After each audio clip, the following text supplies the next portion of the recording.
मोदी सरकार देश भर के करीब 1 करोड़ केंद्रीय कर्मचारियों और पेंशनर्स को रक्षाबंधन से पहले बड़ा तोहफा दे सकती है।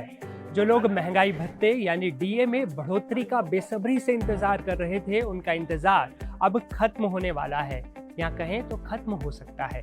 पिछली बार सरकार ने मार्च 2025 में डीए में 2% की बढ़त की थी, जिससे ये 53% से बढ़कर 55% हो गया था।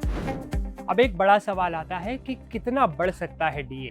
मीडिया रिपोर्ट्स के मुताबिक अब उम्मीद की जा रही है कि इस बार जुलाई के लिए डीए में 3% की बढ़ोतरी हो सकती है, जो अक्टूबर 2025 तक कर्मचारियों के खाते में पहुंच सकती है। ये बढ़ा हुआ भत्ता त्योहारी सीजन से पहले एक बड़ी राहत की तरह आएगा। हालांकि अभी इसे लेकर आधिकारिक तौर पर कोई घोषणा नहीं की गई है।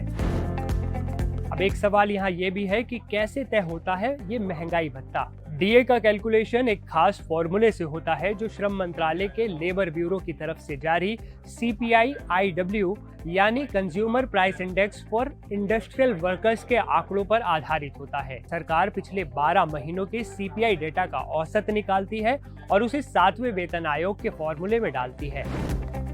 अब आपके मेन मुद्दे पर आते हैं, आपकी सैलरी पर कितना फर्क पड़ेगा। अगर किसी कर्मचारी की बेसिक सैलरी 25,000 रुपए है, तो अभी उसे 55% डीए यानी 13,750 रुपए मिल रहे हैं। अगर डीए बढ़कर 58% हो जाता है, तो ये बढ़कर 14,500 रुपए के करीब हो जाएगा, यानी सैलरी में करीब 750 रुपए की बढ़ोतरी होगी।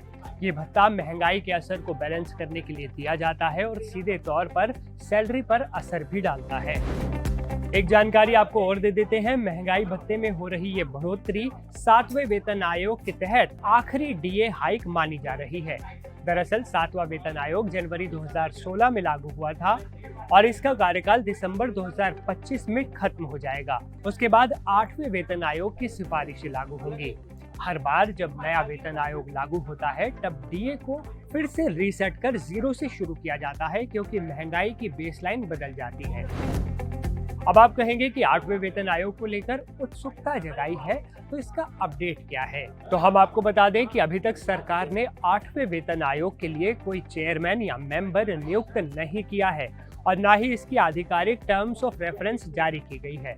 लेकिन कर्मचारी संगठनों ने अपनी मांग सरकार को सौंप दी है। माना जा रहा है कि 8वां वेतन आयोग जनवरी 2026 से लागू हो सकता है। मतलब नए साल पर आपको मोदी सरकार एक और नया गिफ्ट दे सकती है।